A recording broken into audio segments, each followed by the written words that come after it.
Passionnés et créateurs, bonjour à vous. On se retrouve aujourd'hui pour une nouvelle vidéo, une création pour un mariage, enfin pour une félicitation aux mariés. Et on va faire tout ceci avec la nouvelle Scan Cut que j'ai achetée, donc la SDX 1200. Et j'ai envie un petit peu de vous montrer un petit aperçu de ce qu'est la perforation et l'écriture avec le support à stylo universel petit diamètre. Je ne rentre absolument pas dans les détails dans cette vidéo, c'est juste pour vous donner un petit aperçu du rendu final. N'oubliez pas que dans la description, je vous mets le lien vers le questionnaire qui concerne mon projet. Je vous mets aussi dans le petit i la vidéo qui concerne mon projet et ce que j'ai envie de faire. Et donc, on va pouvoir commencer. On se retrouve de suite pour le matériel et le tutoriel.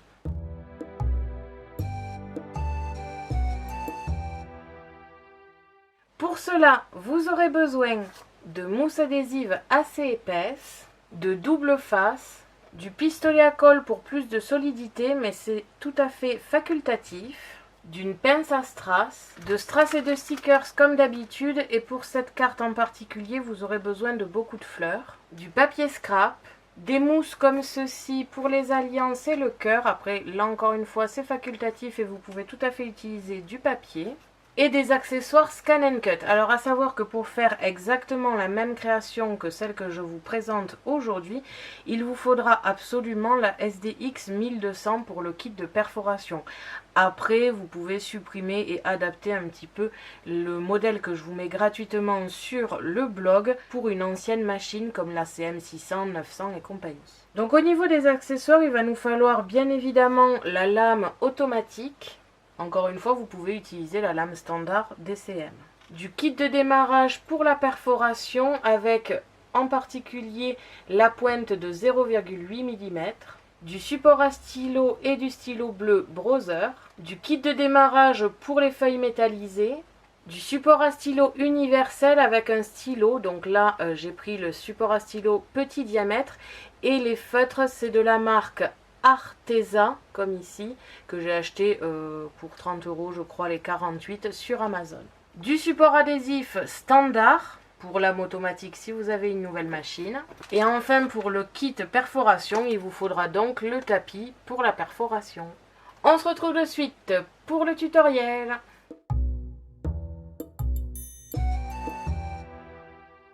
On se retrouve comme d'habitude sur Canva Workspace, le programme de la Scan Cut, et comme vous avez pu le voir dans l'intro, on va s'attaquer à une carte de mariage. Alors oui, c'est vrai que ces derniers temps, avec tout ce qui est coronavirus et compagnie, tout ce qui est mariage a été un petit peu compromis. Beaucoup ont dû se marier en fait sans leur famille, et je me suis dit qu'une petite carte de félicitations pour les mariés, pour ceux qui est de la famille, qui n'ont pas pu aller au mariage, et compagnie, je me suis dit que ça serait plutôt sympa après à mettre dans une enveloppe et à envoyer aux jeunes mariés. Donc, on va faire ça aujourd'hui. On a sur notre tapis ici plusieurs éléments, à commencer par la base. Ensuite, nous avons un premier rectangle avec un love écrit. Alors, il faut savoir que c'est moi qui l'ai écrit avec le traçage à main levée. J'ai tenté et j'ai trouvé que c'était pas si moche à la souris. J'ai toujours pas de tablette graphique. Donc, j'ai dû faire ça à la main et ça a été un peu laborieux au début de faire des trucs assez jolis. Mais après, le fait que Canva Workspace adoucit les lettres, c'est-à-dire que c'est un petit peu plus droit que ce que j'ai fait en réalité, j'ai trouvé le résultat plutôt sympa, donc ça va être écrit. On a ensuite le papier texte ici avec un élément de perforation. Bien évidemment, vous êtes tout à fait libre de supprimer cet élément-là si vous ne l'avez pas, ou alors de le transformer en tracé, toujours pareil.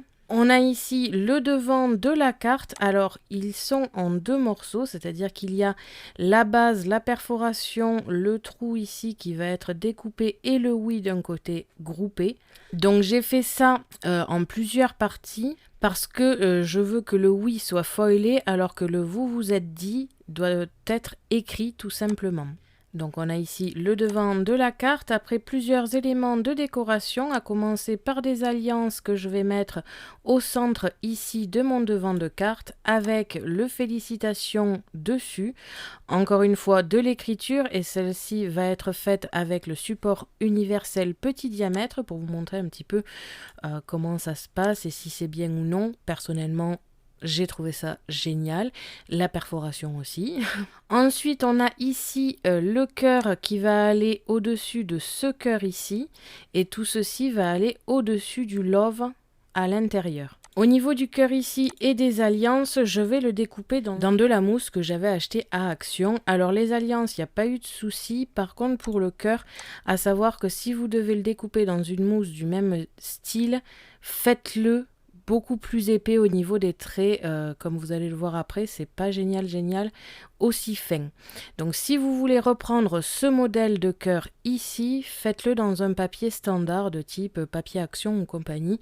Sinon, faites votre propre motif de votre côté ou prenez-en un sur internet pour avoir des traits plus épais. Et celui-ci sera découpé dans un papier standard. Comme je vous le dis dans l'intro, ça va être la première utilisation de la Scan & Cut SDX 1200 lors d'un film comme ici. Je suis assez contente, ça fait plusieurs jours que je teste et que je suis vraiment ravie de cette machine. La lame de découpe est vraiment géniale. Donc aujourd'hui, je ne vais pas le mettre sur une clé USB et le mettre dans la machine comme je le fais d'habitude. Je vais le récupérer via mon Wi-Fi. Pour cela, je vais dans Fichier, transférer le fichier FCM via Internet. Et après, je vous retrouve sur la Scan & Cut pour vous montrer comment je fais. Bien évidemment, ça reste aussi valable pour les machines de type CM. Vous récupérez le FCM sur mon blog qui est en téléchargement gratuit. Vous le mettez sur une clé USB et ça ira très très bien. Mais c'est vrai que je suis assez contente de pouvoir utiliser le Wi-Fi. On se retrouve de suite pour la découpe.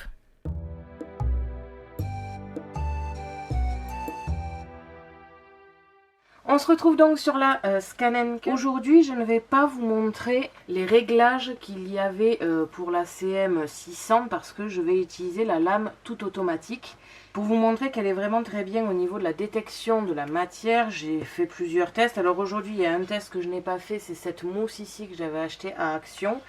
Donc ça va me permettre de le tester en vidéo, voir si ça se passe bien ou pas. Donc aujourd'hui, je ne vais pas utiliser mon échantillonnage que je faisais avant parce que j'ai remarqué que pour celle-ci, je m'en suis pas servi du tout étant donné que j'ai tout utilisé, mais vraiment en tout auto. Hein, vraiment la lame, la pression, il n'y a que la vitesse que j'ai diminuée à 3 parce que 5, ça me faisait un peu peur. J'avais l'habitude de le mettre à 3 sur la CM600, donc je l'ai remis à 3 pour pas être trop dépaysé.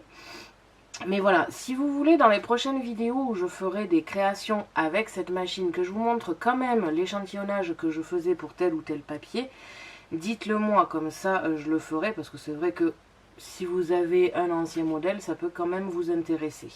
La première partie, la première découpe que je vais réaliser, je ne vais pas le mettre en accéléré pour que vous ayez le bruit, tout simplement parce que vraiment quand on passe de la CM600 à la SDX 1200, c'est vraiment impressionnant ce qu'elle est silencieuse. Alors sur certains papiers, on va avoir plus de bruit que d'autres.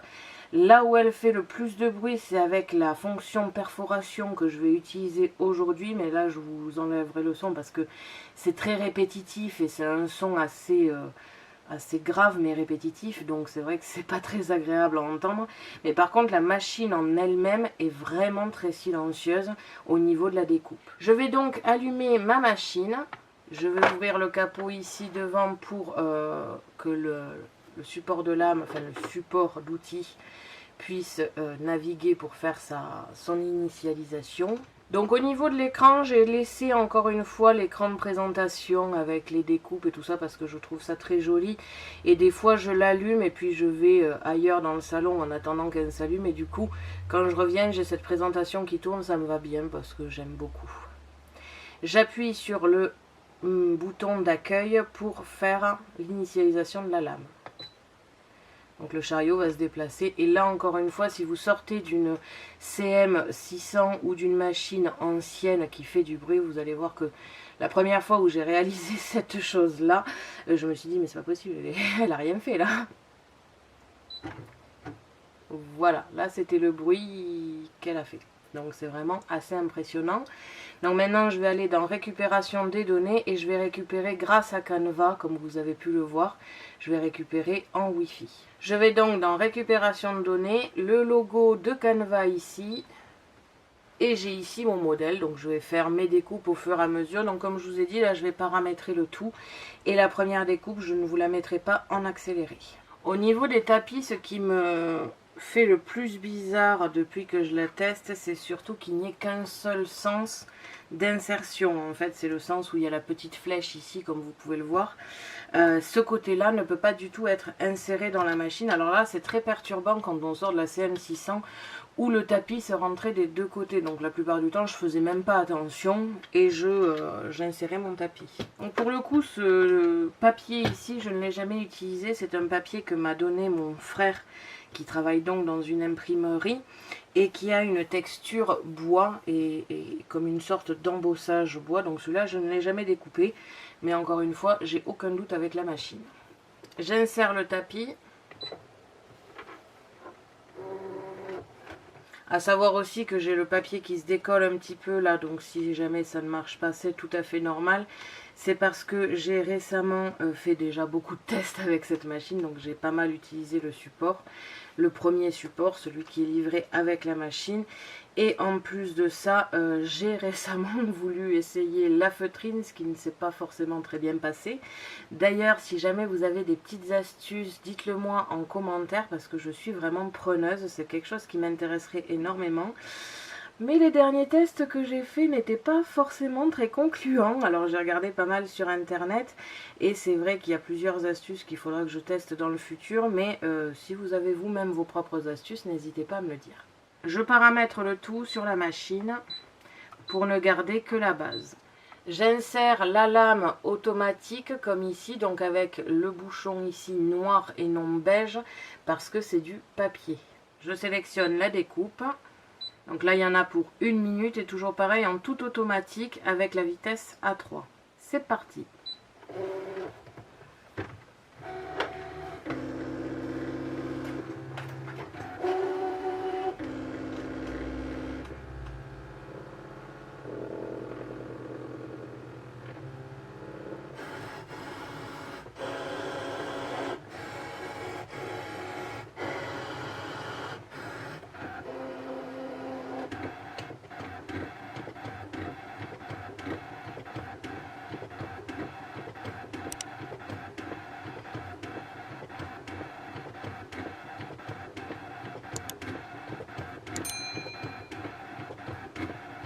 Donc là, pendant la découpe, il m'a ajusté la durée à 2 minutes une fois qu'il a eu testé le papier ici. D'ailleurs, le petit bourdonnement qu'on entend au tout début quand il le fait en dehors et dans le tapis, enfin dans le papier, c'est tout simplement justement le test. Donc il rentre plus ou moins la lame. Alors je ne sais pas exactement en détail, mais je pense que c'est quelque chose comme ça. Donc sur ce papier, il a déterminé qu'il fallait 2 passages. C'est vrai que c'est quand même un papier assez épais et rigide. Voilà, la découpe est maintenant terminée. Alors, déjà, premièrement, ce que j'ai apprécié, c'est la détection du papier qui est fait, non pas n'importe où, mais sur une partie du traçage initial qu'on a programmé. La seconde chose, c'est qu'effectivement, il le fait en 2 passages si jamais c'est trop épais, ce qui fait qu'il ne va pas sortir la lame énormément et pratiquement déchirer tout le papier. En fait, il va le faire en 2 fois, donc il commence une première fois sans tout découper et il refait un test à l'endroit du départ pour voir si le papier a été découpé et si jamais il ne l'est pas, il refait une seconde découpe. Donc le temps s'adapte au fur et à mesure des tests qu'il fait. Ça, c'est vraiment un bon point. Le deuxième bon point, c'est effectivement le bruit, hein, comme vous avez pu l'entendre. C'est vraiment rien à voir avec la CM600 par exemple. Et le troisième point que je vais vous montrer juste après, c'est qu'il n'attaque pas de trop le support. Parce que ça, c'était quelque chose qui me faisait énormément peur. Je me disais, il va falloir le changer plus souvent et c'est peut-être fait exprès. Enfin bref, on se fait vite des films quand on ne sait pas trop de quoi on parle. Et donc c'est vrai que j'avais vraiment peur de ça, mais non, ça a vraiment été bien fait. La découpe se fait, c'est obligatoire. Sur mes anciens avec la CM600, c'était même des fois plus marqué que ça parce que je faisais mal mon réglage. Là au moins, c'est une petite entaille dans le tapis, ce qui est tout à fait normal parce que vu que vous traversez votre papier, forcément il y aura une marque. S'il n'y a pas de marque, le papier n'est pas bien découpé. Je vais maintenant sortir le tapis et vous montrer le résultat. Ce que j'apprécie aussi dans cette machine, c'est tous les espaces de rangement, la partie ici pour poser par exemple le stylet. Ça c'est vraiment très pratique. Donc déjà le papier est parfaitement découpé. Toujours pareil, le papier parfaitement découpé et assez droit comme vous pouvez le voir. Enfin assez droit, même très droit en fait. Et d'ailleurs j'ai un peu du mal à savoir où est la découpe parmi celles que j'ai testées, mais je dirais qu'elle est par ici. Je ne sais pas si vous pouvez le voir même, ne serait-ce que le voir. Peut-être avec le reflet de la lampe, vous voyez, il y a quelques petits traits. Donc ça, c'est vraiment rien à voir avec des fois ce que je faisais avec la CM600. C'était vraiment pire que ça. Donc oui, très, très contente de cette machine sur mes premiers tests. Après, comme je vous ai dit, j'ai eu des problèmes avec la feutrine, mais je pense que c'est parce que je ne sais pas le faire, plus que c'est la machine qui va pas bien, quoi. Donc ça c'est des choses que j'ai à tester, mais par contre j'ai testé des papiers très très épais que la machine, que la CM600 avait beaucoup de mal à découper, même voir des fois qu'elle ne découpait pas du tout parce qu'ils sont tellement rigides qu'il y avait toujours des parties collées. Et là comme elle fait un double passage et qu'elle le détecte elle-même, qu'on n'a pas besoin de refaire un passage dessus, au final tout se découpe très bien. J'ai vraiment eu aucun souci. Donc là aujourd'hui ce que je vais faire, c'est que je vais faire mes découpes et je vais aussi vous montrer un tout petit aperçu de ce qu'est la perforation et aussi un petit peu le support universel petit diamètre dont je suis très très contente. Mais je vous parlerai de toutes ces fonctions dans des vidéos dédiées. Donc à partir de maintenant, tout ceci est en accéléré.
Vous devez obtenir tous ces éléments, c'est-à-dire la base de la carte, les deux papiers intérieurs pour le texte, le papier de devant avec la perforation, quelques petits éléments de décoration, donc ici les alliances que j'ai découpées dans la mousse, donc là tout s'est très bien passé.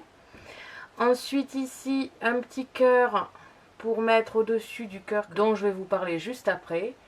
Et enfin, le félicitations comme ici. Donc vous pouvez le voir, l'écriture est fine et bien réussie. Donc je l'ai fait avec le support universel petit diamètre. Contrairement à ici où le vous êtes dit a été fait avec l'écriture, les feutres de Brother. Donc je vais essayer de vous mettre un petit comparatif. Vous pouvez le voir, le trait est quand même plus épais parce que j'ai pu utiliser enfin mes feutres fins et ça c'est très très bien. J'ai tout de même gardé la découpe cercle du devant et la découpe du cœur intérieur. Je vais peut-être le mettre un petit peu dans ce style-là pour faire une petite décoration. Et enfin le cœur que j'ai découpé dans la mousse comme ici. Alors pour la mousse, pour être honnête, je pense que c'est super fin comme tracé. Du coup ça m'a pas fait des jolies découpes. Je vais quand même le mettre parce qu'après tout c'est... De loin ça reste assez joli, mais à refaire je ferai des traits plus épais. Là c'est un petit peu fin pour de la mousse. Après de loin franchement c'est super joli quoi. Il n'y a vraiment que de près qu'on voit un peu le carnage. On va pouvoir donc passer au montage. Alors ça va être assez simple. On peut déjà commencer par coller les papiers texte qui eux ne demandent pas d'épaisseur et plier la base. Donc comme c'est un papier épais, j'utilise un plioir pour m'aider parce que sinon ça ne fait pas très joli le pliage. Au niveau du papier texte, donc celui avec le love comme ici, c'est celui qui va accueillir le cœur, donc on peut directement le coller. Pour celui avec le texte et donc la perforation, là il va y avoir un choix à faire. Soit le mettre du côté sur épaisseur, c'est-à-dire celui vers lequel il a percé, et donc ça fait des petits points en relief comme ici, soit choisir la finesse ici, c'est-à-dire là où il plante réellement sa pique quand il fait le motif. Donc là c'est vraiment un choix que vous devez faire. Personnellement, comme le vous vous êtes dit oui a été fait dans ce sens-là, c'est-à-dire celui le plus fin, le côté où ça plante la pique, je vais mettre l'autre côté pour mettre un peu de relief.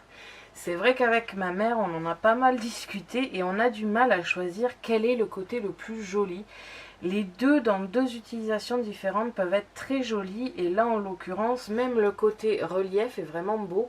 Je pensais qu'on verrait les petits trous et que ça serait pas joli, mais même de près, à l'œil nu, on ne voit pas trop les trous. Ça fait comme si on avait finalement embossé de tout petits points, donc c'est vraiment trop joli. C'est le kit, vraiment c'est devenu je crois mon top 1 des kits parce que c'est vraiment le plus joli, celui qui est simple, celui qui demande pas trop de consommables et celui où ça s'adapte assez bien à tous les papiers qu'on utilise. Je vais pouvoir le coller comme ici. Bien évidemment ça manque un petit peu de décoration, mais je m'en chargerai après. Je vais maintenant m'occuper du devant de la carte. Donc ici le oui va être en surépaisseur ainsi que la mousse au milieu ici. Par dessus il va y avoir le félicitations et après de la décoration. Au niveau du cœur bleu, je vais le mettre juste au dessus du love avec le cœur ici, le double cœur vert dessus. Et ceci, je trouverai bien une utilisation après. Juste après, ça passera en décoration. Donc, à partir de maintenant, c'est de l'accélérer.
Donc voilà, une fois terminé avec les fleurs, les strass et compagnie, donc on a le devant de carte avec le vous vous êtes dit oui, un petit peu de foil sur le oui comme vous pouvez le voir.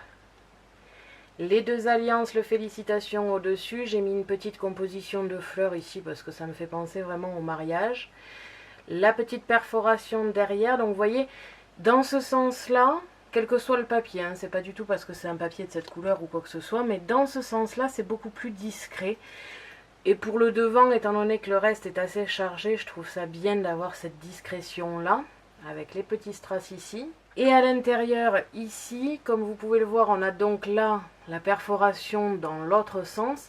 Moins discret, mais étant donné que c'est là qu'il va y avoir le texte et qu'il va pas y avoir beaucoup plus de décoration que ça, la discrétion, enfin, ça fait plus de relief, donc c'était beaucoup plus joli. Et de ce côté-là, on a le love, les petits cœurs et des strass. À l'arrière, j'ai donc positionné ici la décoration comme je vous l'avais dit, avec un petit strass au milieu. Bien évidemment, vous pouvez derrière marquer fait maison, fait main ou ce genre de choses, ou une nouvelle fois félicitations. Bref, c'est assez ouvert à la personnalisation. Et donc voilà ma carte une fois terminée. Je suis plutôt contente du résultat et franchement la perforation, le support universel petit diamètre, j'en suis plus que ravie. La Scan Cut, plus ça va et plus je l'adore. J'adorais déjà les CM600 et on est passé un cran au-dessus. Comme je vous disais, au niveau de la découpe ici, c'était un petit peu trop fin, mais vous voyez de loin ça passe, je trouve, c'est pas trop moche. Donc bon, là c'est pas à offrir, donc ce n'est pas grave si ça a fait cet effet là, mais c'est vrai que sur une carte à offrir, je vous conseille d'utiliser autre chose, soit un autre motif avec une mousse comme ceci, soit un papier avec le même motif mais quelque chose de plus fin. Et on a terminé notre carte de félicitations. Merci à tous d'avoir regardé ma vidéo, n'hésitez pas à me poser des questions ainsi qu'à me dire en commentaire ce que vous avez pensé de cette carte. Je vous invite à me suivre sur mon blog ainsi que mes réseaux sociaux que vous pouvez retrouver dans la description de la vidéo. À la prochaine pour de nouvelles créations.